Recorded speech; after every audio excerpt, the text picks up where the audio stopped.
everyone. This is the Perspective with Viv podcast. My name is Viv, and welcome to the show. Today's topic is titled Just Right with Venchele Saint-Dic. So, Venchele is the author of Journey to Redemption and Faith in the Amazon best-selling book Passport to Self-Discovery Volume 2. She is in a doctorate in public health leadership. She is the founder of MS Family Care Inc.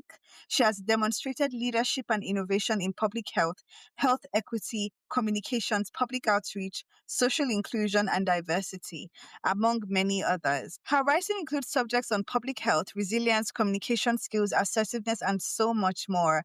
Hi, Venture. Thank you for joining me. Thank you so much for having me on the show. How you doing? I'm doing okay now that we're talking. Yeah, same here.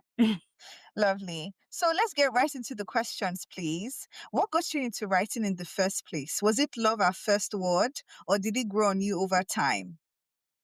I think it sort of grew on me over time because I had to, I think like when people talk about writing, you have to be exposed, to literature. You have to be exposed to other people who love to learn, love to read, because in order to be a great writer, you have to be um like a great reader. And so to me, I fell in love with writing through my love for reading, and then most importantly, really immersing myself in situations or just reading compelling narratives that I felt like drove engagement and impact. And I think that's the reason why I thought to myself, well, that could definitely be a business model, right? Where I could blend, my love for public health, blend, storytelling with it, including strategic, communications, and really positioning myself in a way that supports people, but also companies that seek like authentic community connection, like scalable thought leadership, and then definitely inclusive engagement strategies. That's extremely interesting. Thank you.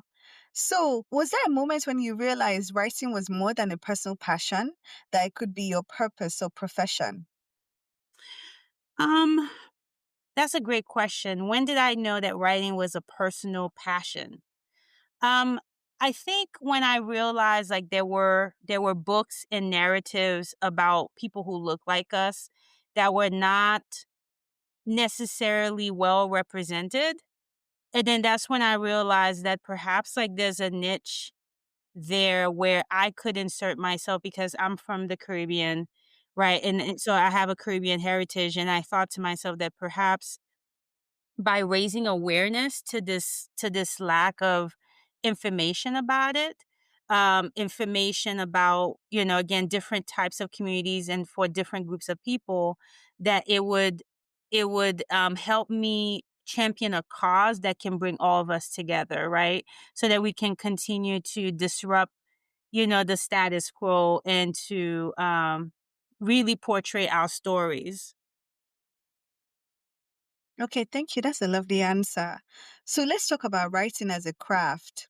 What does writing mean to you? Not just as a profession, but as a form of expression or a way of life? I think to me, writing to me is not just about expression. I think it's really about the craftsmanship. So to me, like every sentence is sort of like a chisel, like every draft sort of like a blueprint. And so I treat writing as a process of shaping thoughts into something both functional and beautiful. Refining voice, tone, and structure with intention and care. Um, and it depends on the context, right? Because we always have to contextualize that.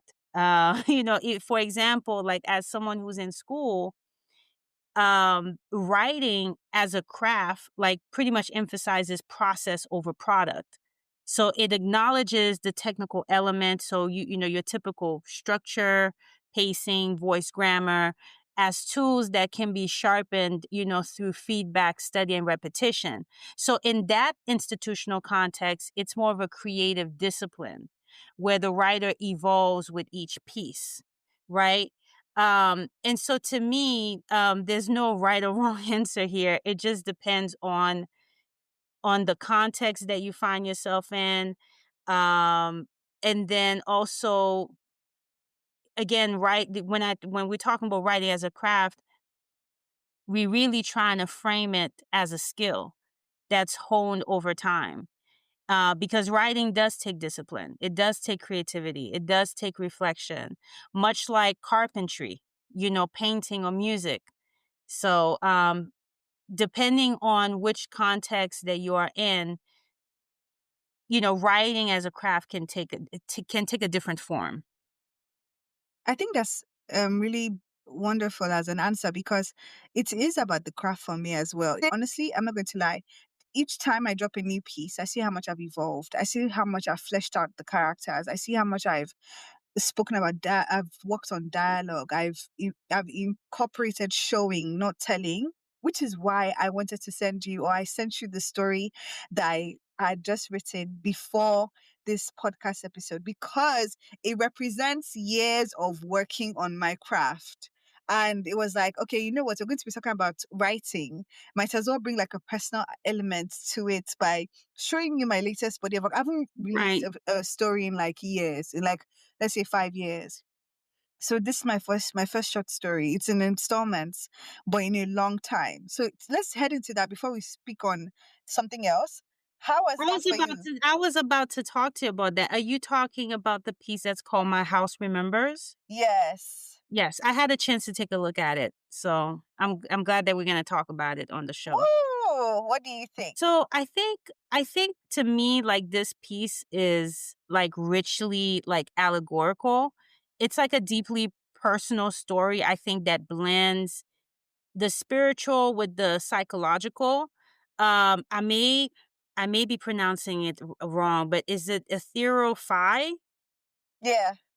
So I got the impression that ethereal phi like uses the metaphor of a home inhabited by inner selves and ancestral spirits to explore Mhm. healing, reclaiming identity, and then setting boundaries.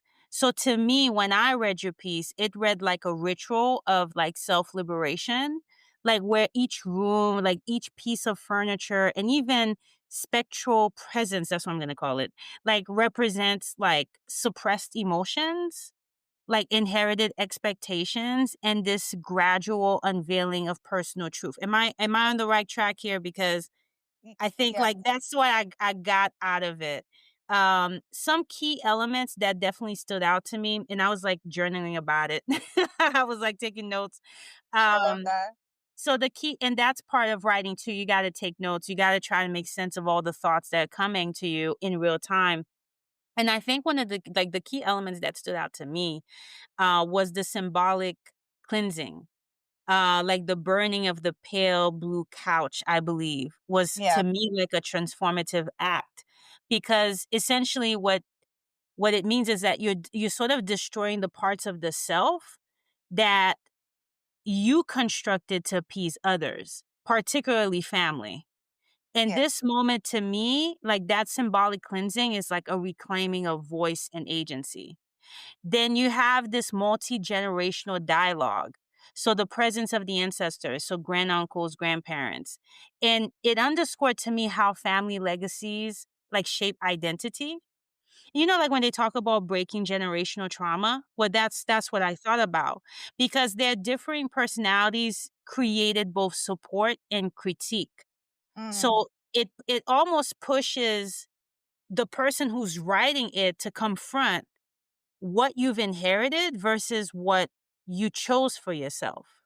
They're the parts that you inherit from people, right? You take this on as part of your identity, and there are other parts where lived experiences, life. You choose, you make those choices on your own.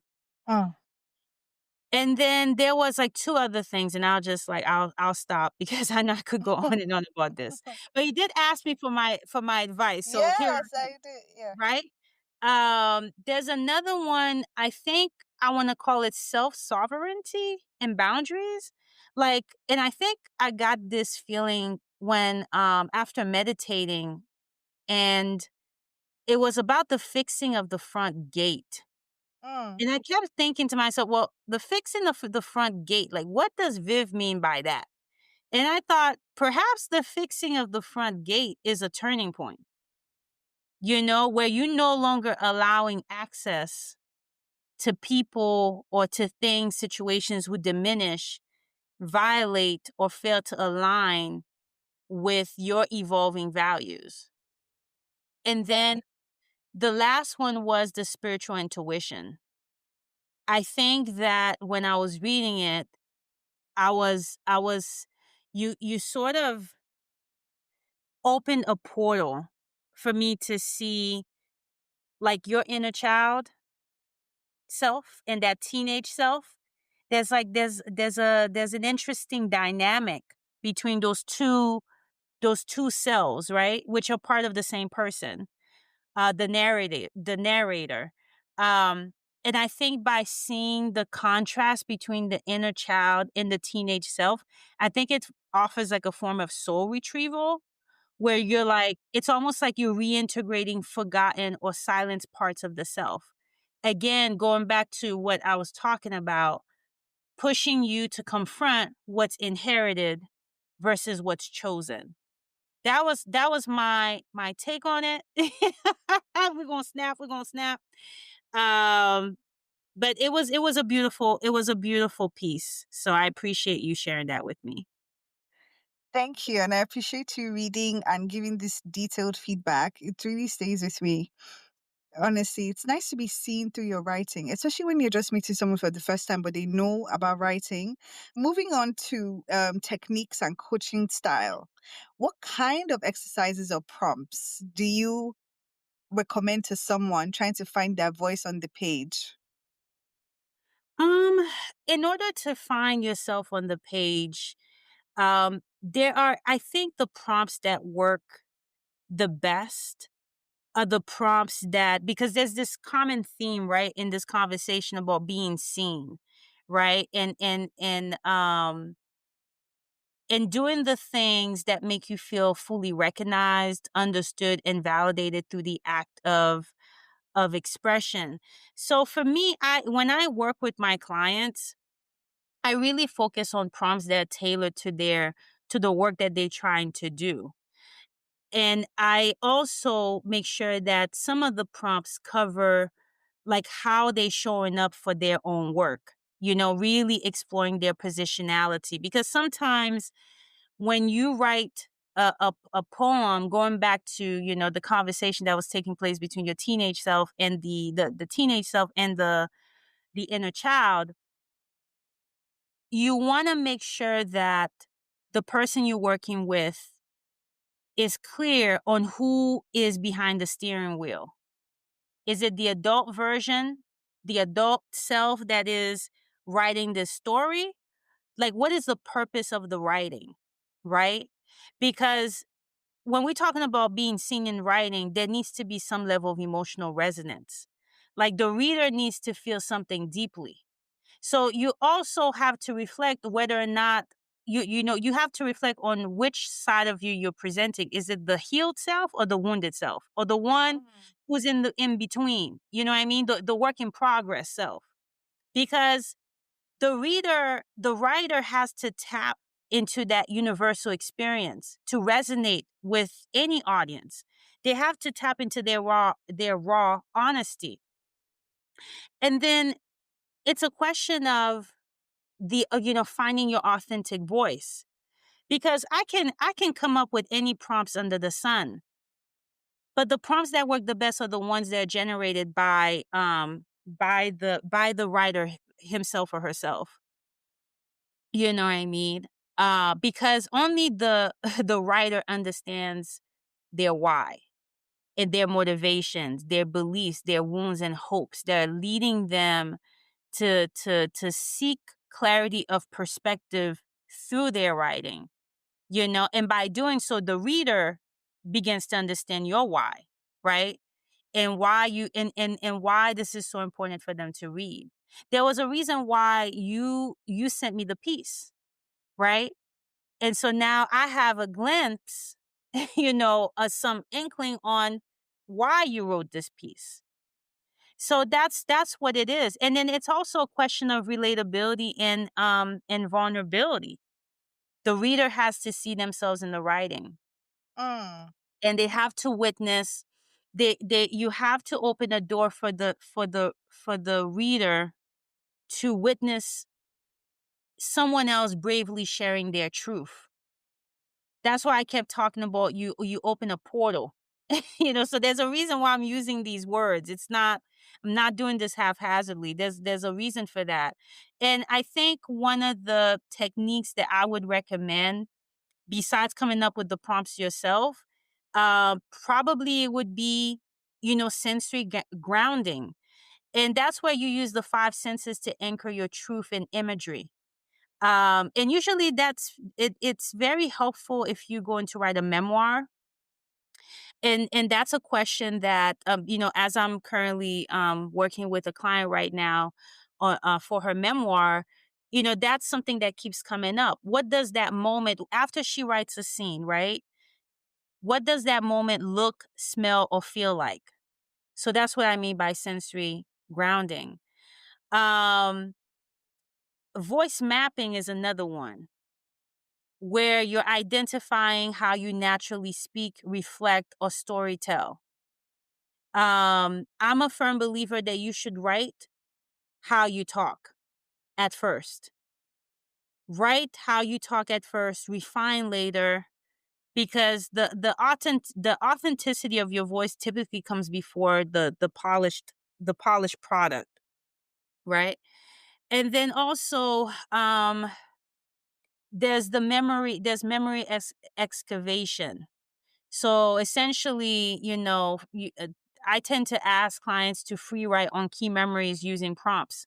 Again, still related to the work that they're trying to do.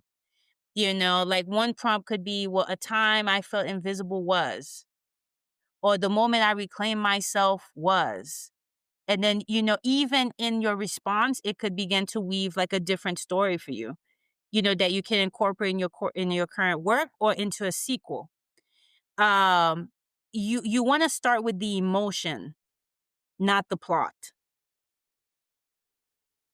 And then, I mean, I could go on and on, but those are some of the few techniques that I can think of that I have used myself, because I wouldn't promote something if I didn't try it for myself first. So I'm only gonna teach people what I've gone through. All right, thank you so much. Those are very helpful tips for sure. You did speak on speaking in your own voice first before you polish things, which makes so much sense, and to focus on emotion. But Mm. now I want to talk about structure and flow, because when I write, I tend to channel, which means that I flow and I use that as the structure. However, I do tend to veer off a bit. I also find that my flow works for short stories, but may not be the same for a novel. So, how do you balance structure and flow? I think going back to what I said about being seen, in terms of structure, structure, perhaps to me, I'm defining it as this container that holds like our essence. Um, I think some recommended structures that I've used, for emotional and personal writing have been like, um, something called spiral structure.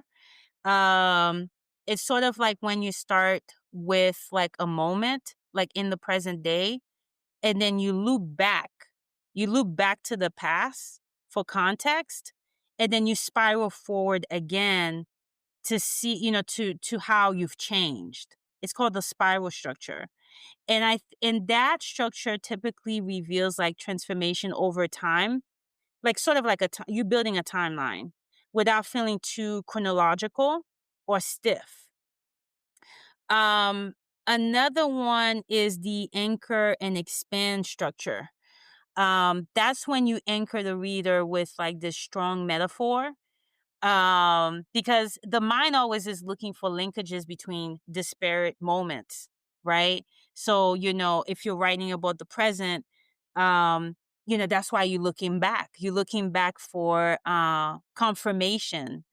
of something that happened, right? Or something that led you to the present moment. But the anchor and expand structure, it really anchors you with one strong metaphor, object or symbol, like the like the orange couch in My House Remembers, like in your essay, and expand outward into memories, realizations, and backstory. And I think it just keeps it cohesive while allowing for emotional depth.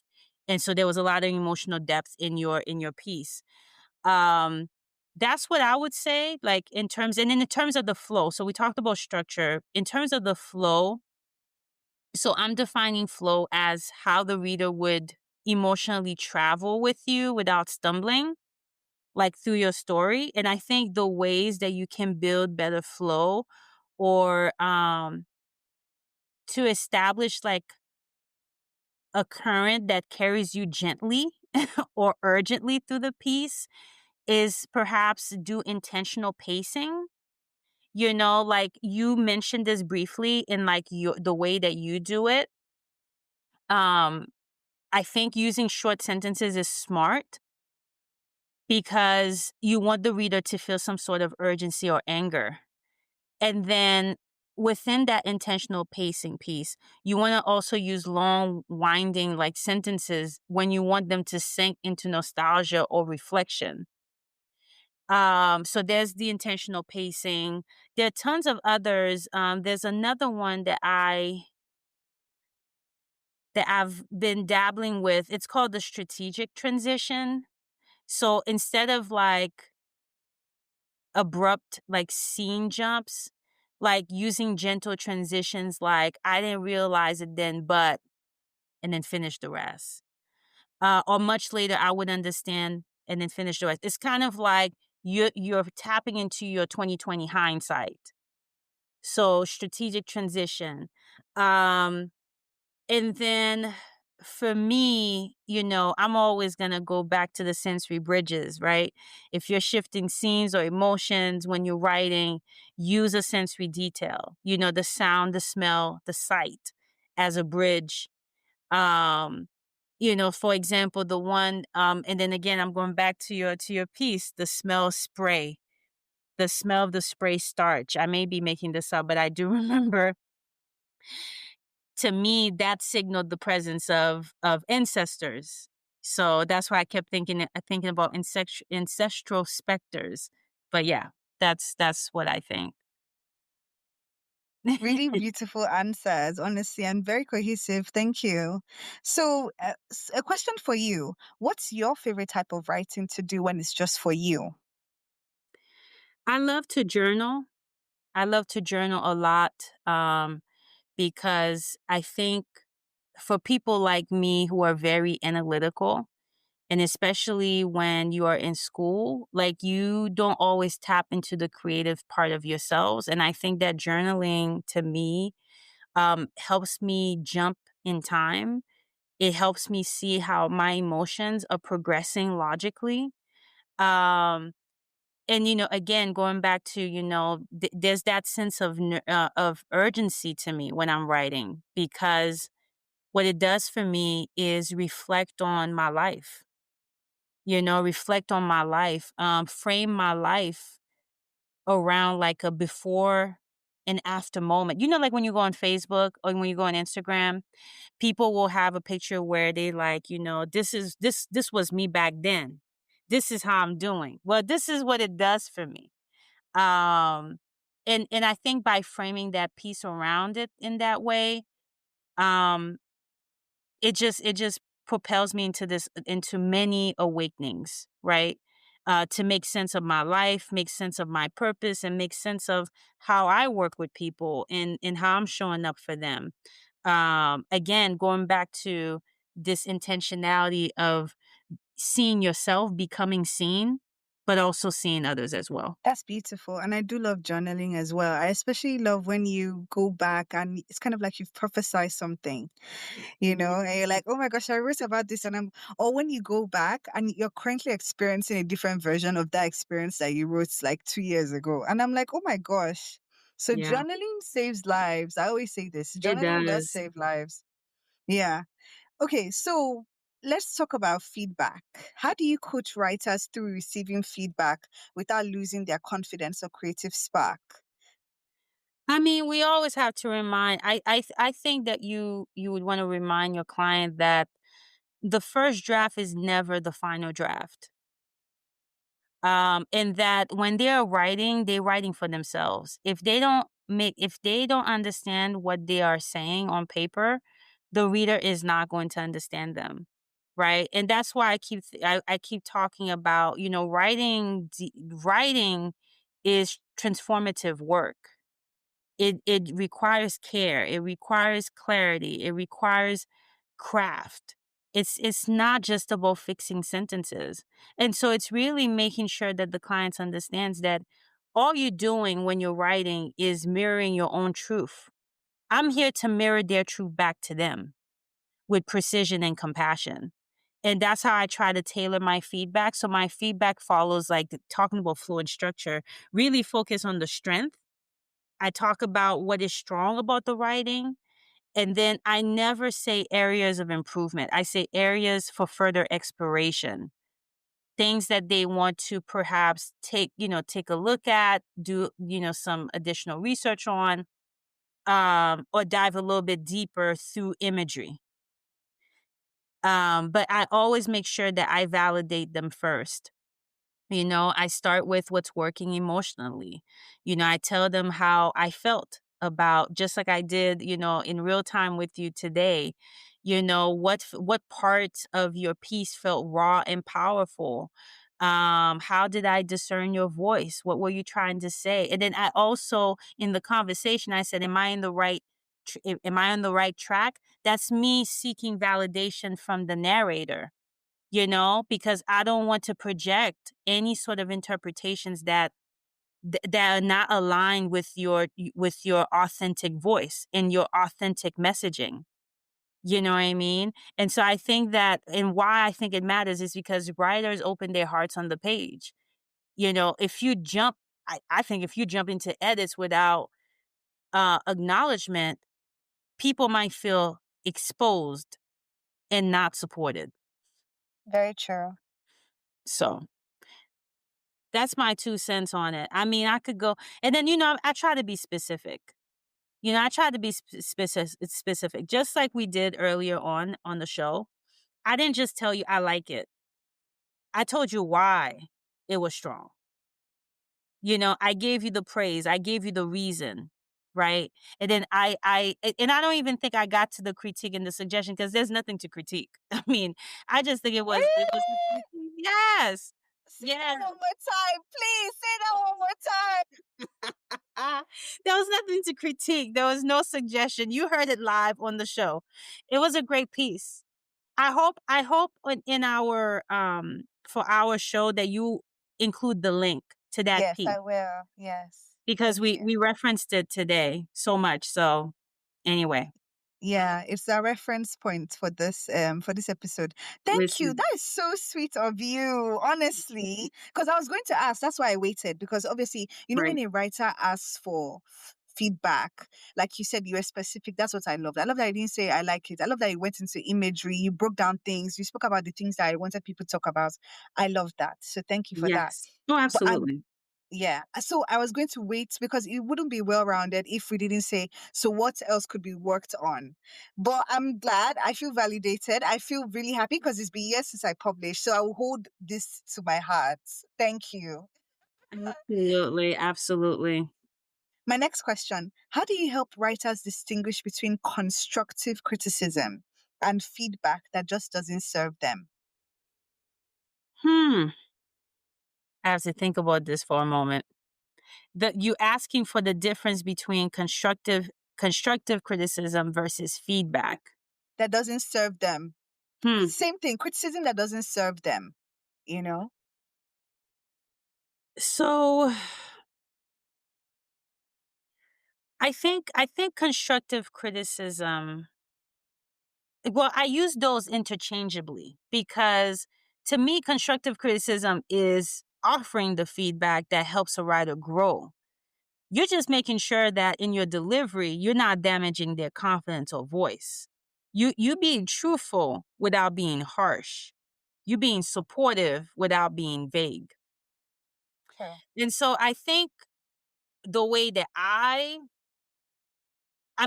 think, just to go back to what we talked about, it's really making the feedback real for the writer, really using the affirmation piece, talking about what's working, providing a suggestion, and then including the why. And then providing encouragement, like really showing confidence in their potential. And when you are providing feedback that's going to, help the writer, you're going to focus on the writing, not the writer. Like, for example, so if someone has wronged me, like, I wouldn't say that the person is bad. I would just say their behavior, was not healthy. You see how I'm making that distinction? So that's very important. Like, for example, like, I can think of an instance when I was reviewing like someone's like paper, and then I said, instead of saying, this paragraph feels unclear, right? I said, well, the emotional arc for this plot or for this scene like gets a little bit buried here, you know, um, trying to understand why they did that, giving them a chance to explain themselves. And I think that perhaps by looking at it this way, since I said that I use these words interchangeably, it really keeps the feedback objective and it avoids personal judgment. So again, focus on the writing, not the writer. Beautiful. Because my next question is, what's your take on the idea that feedback is more about the reader than the writer? It's more about the reader than the writer because it invites dialogue. It really treats the writer and the reader as experts of the story. Because, just like with your piece, you invited all of us to have I a have. dialogue with you. You know what I mean? Yeah. Um, and so I think that's definitely what I think about it. It does invite dialogue. It also invites like the reader to like provide concrete suggestions. I mean, that's why you have reviews on Amazon, where people say, well, I think that, this person could have done a better job. This is what worked and this is what didn't work, in this book. This is how helpful it is. Um, and really help you hone in on the sensory details once again, and just giving you ideas on how to build bridges of understanding rather than misunderstanding between you and your audience, because that's the whole point of writing. You want to make sure that it resonates with whomever you're speaking to. Yes, thank you. So, what advice would you give to someone who's scared to call themselves a writer? That's a tough one. I think I would say, um you have to understand your why, and why you want to open your heart on the page. um you want to do some reflection, and listen to your inner guide, um that I think would provide you specific feedback on the message that you need to share with people. That would be my biggest advice.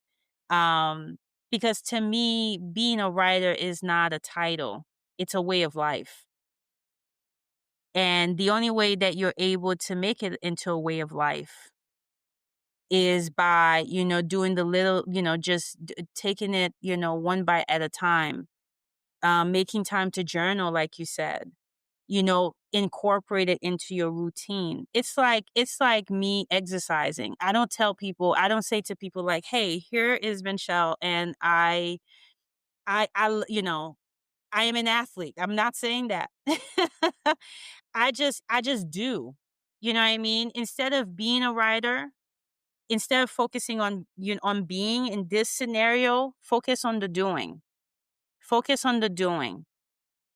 And then you will naturally become a writer. I think that's lovely because sometimes you hear people say, oh, just write every day. What do you think is the most underrated writing practice or habit that actually moves the needle? The underrated practice of writing is perhaps not looking for because nowadays, like with the omnipresence of AI tools, I think not tapping into applications or apps that help you make writing like a habit is definitely a disadvantage.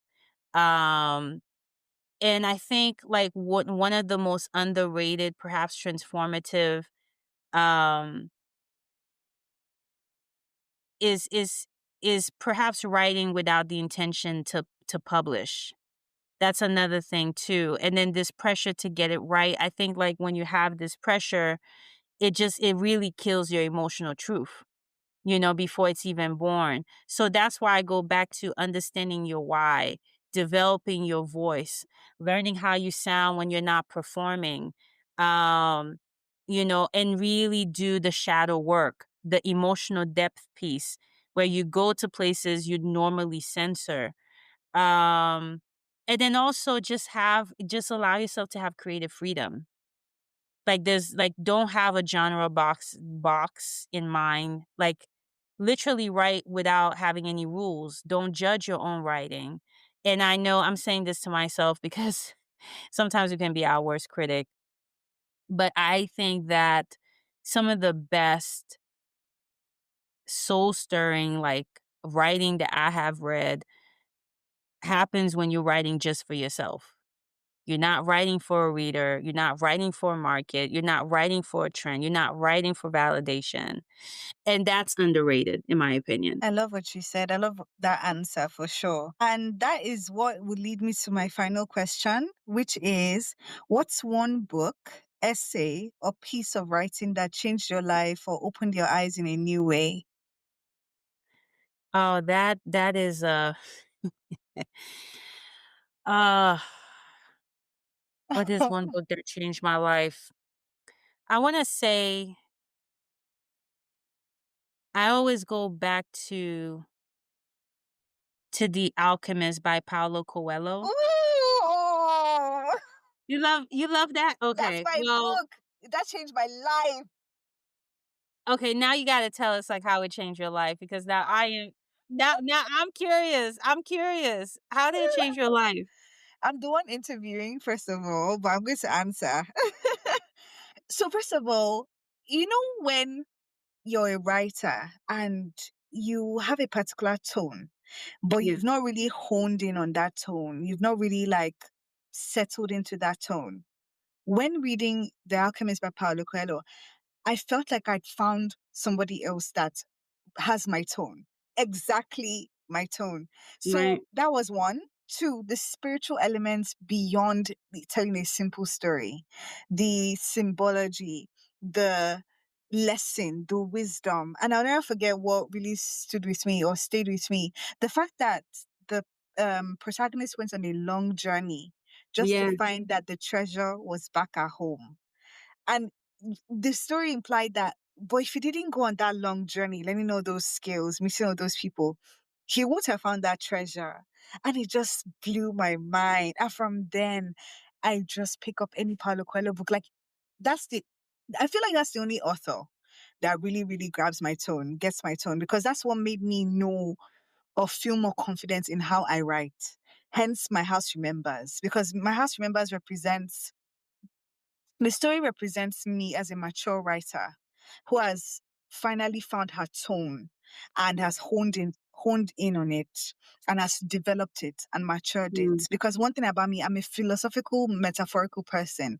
I can do imagery while I'm telling you something beneath that. And this story is the perfect example of it. So that's how it changed my life. And and that taps into as I was hearing your story, it taps into something like very deep and and universal for the both of us, like this journey of trusting yourself and your destiny. Mm, And that's also included, in your peace. mm. You have that support system, whether it's in the earthly realm or the heavenly realm, supporting you and anchoring you in truth. Um, and also it reminds me that the universe always conspires with you. When you're truly committed to your path, like unseen forces align to help you. And it definitely transforms the way that you look at coincidences. They become signs and confirmations. It and when we were talking about dreams, to me, it reminds me that my dreams are sacred, because if I remember correctly, Santiago's journey, like, taught him that the dreams planted in his heart were just not random. They were whispers from the soul.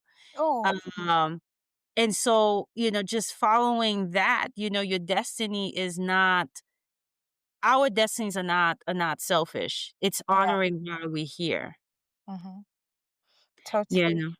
So So, that's what it reminds me of. so is that how it changed your life? That realization about dreams, and It did. It yeah. did, and it also centered for me, like, just again, what we were talking about when you asked the question, like, how do people know that they've become a writer? Well, you don't need that external validation. I think the book for me, like, centered my inner wisdom as the driver, behind the wheel of my life.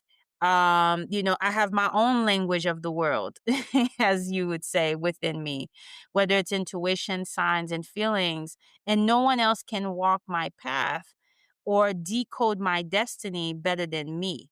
And I think what Paulo Coelho was also trying to get at is that the treasure is within.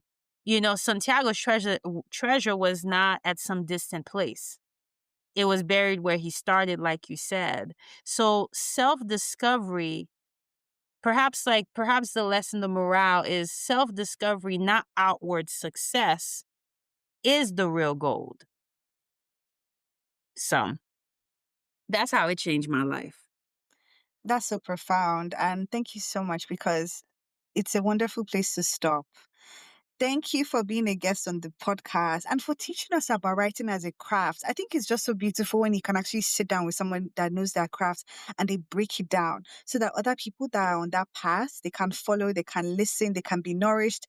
I've taken a lot of advice, but I definitely will not forget the fact that I said that you had no critique for my piece. I will take that with me throughout the Absolutely. rest of my month. I'm going to be like, yes, anytime I'm down, I'm just going to remember. The writing Of coach, course. Venchel, was like, she has no critiques for my story. Thank you so much. It's my pleasure. Thank you for stopping by. And we would love to have you again sometime. But you have a Absolutely. wonderful day till then. Thanks for Thank you. listening, listeners. Any final words before you go?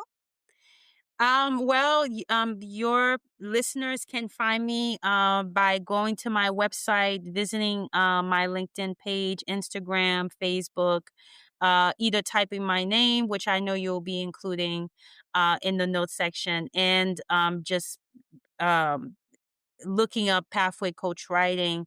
And again, I don't just work with clients who speak English, I work with clients who speak French.